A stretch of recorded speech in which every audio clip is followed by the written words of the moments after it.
రోజంతా మాట్లాడినా ఆయన గురించి చెప్పడానికి పదాలు సరిపోవు. పాయింట్కి రా. గాలి ఎటు వీస్తే అటు వెళ్ళేవాళ్ళు కొందరైతే గాలిని ఎదిరించి నిలబడేవాడు ఒకడుంటాడు. సో ఈ వీడియోని ఎక్కడ స్కిప్ చేయకుండా ఎండ్ వరకు చూసేయండి. ఈ వీడియో చూసాక మాత్రం మీ గుండెల్లో పవన్ కళ్యాణ్ గారి మీద ఉన్న రెస్పెక్ట్ 100% పెరుగుతుంది. పెరగకపోతే అప్పుడు నన్ను అడగండి.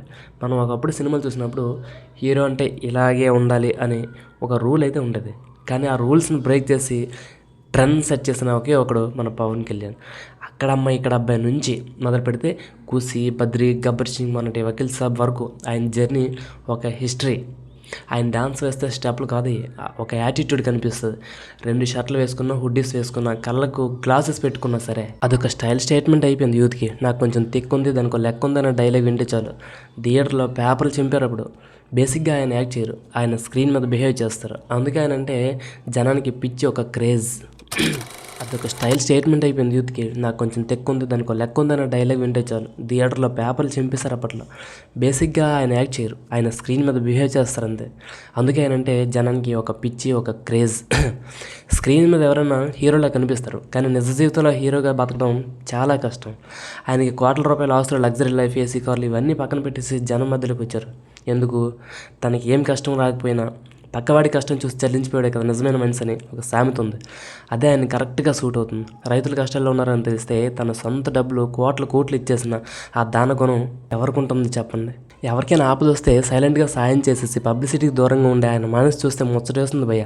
డబ్బు సంపాదించడం అందరికీ తెలుసు, కానీ ఆ డబ్బుని నలుగురికి పంచే ఆ గుణం చూసాక ఆయన మీద రెస్పెక్ట్ పీక్స్కి వెళ్ళిపోతుంది కదా.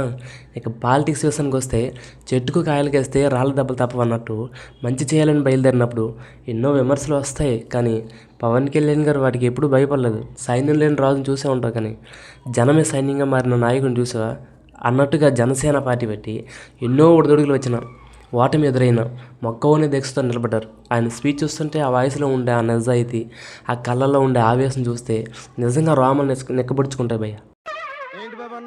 అవినీతి పరుల గుండెల్లో రైలు పరిగేటని ఆయన అడిగేది పదవులు కాదు, ప్రజలకు మంచి జరిగే ఒక సిస్టమ్ని.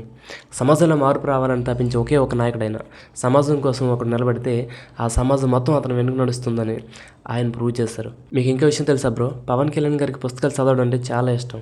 స్వామి వివేకానంద, భగత్ సింగ్, చే గువేరా లాంటి మహానుభావుల ఇన్స్పిరేషన్తో ఆయన నడుస్తూ ఉంటారు. ఒక మనిషి ఆలోచన విధానం ఎలా ఉండాలి, దేశం పట్ల ఎలాంటి ప్రేమ ఉండాలి అనేది ఆయన మాటల్లో స్పష్టంగా తెలుస్తుంది. కులం, మతం ఇవన్నీ ఆయన డిక్షనరీలో లేవు. ఆయనకు తెలిసింది ఒకటే, మానవత్వం. గెలుపు ఆటములతో సంబంధం లేకుండా, పదవులతో పని లేకుండా ఒక మనిషిని ఇంతలా ప్రేమించగలమని మనకు నేర్పించిన ఏకైక వ్యక్తి మన పవన్ కళ్యాణ్ గారు.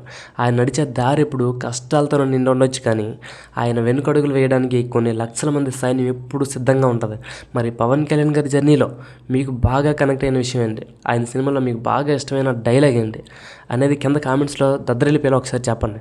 మన నాయుడు వాయిస్ని ఫాలో అవుతున్న వాళ్ళందరికీ నా తరపున ఒక చిన్న రిక్వెస్ట్, ఈ వీడియో నచ్చితే కనుక ఖచ్చితంగా ఒక లైక్ వేసుకోండి, షేర్ చేయండి, సబ్స్క్రైబ్ చేయడం మాత్రం మర్చిపోవద్దు. మరొక ఇంట్రెస్టింగ్ టాపిక్తో మళ్ళీ కలుద్దాం. Until then bye bye.